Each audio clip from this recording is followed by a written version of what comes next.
This is Glynn Hodges. I have the privilege of being with Gary Highfield today at Barnes & Noble Bookstore, where he has been signing his book, When Want To Becomes Have To.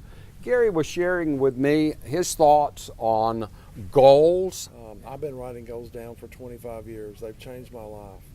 When you have goals, you cannot stay the same person and achieve those goals. You cannot keep on. You cannot be doing what you've been doing today and tomorrow and achieve those goals. You've got to change your actions.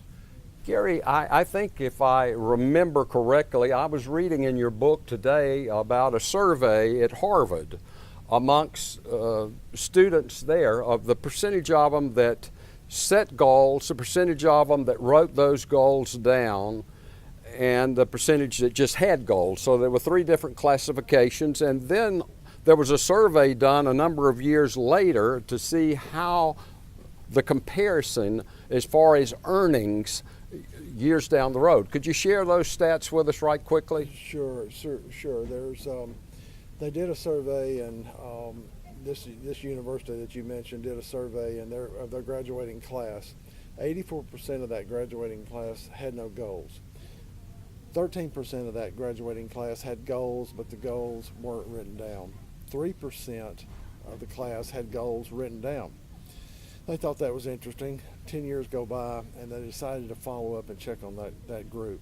The group that had their goals in their head but not written down, the 13%, was making, on an average, 2 times the income of the group that had no goals.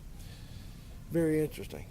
The group that had their goals written down had a timeline that 3%, on an average, their yearly income was 10 times what the 84% and the 13% added together was.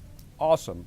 There's another factor that Gary will talk with us about a little later if you tune in to the next video, as far as, in addition to having that goal, how you've got to follow through with action. So stay tuned for the next video. This is Glynn saying thanks for joining us, and we'll see you on the next video.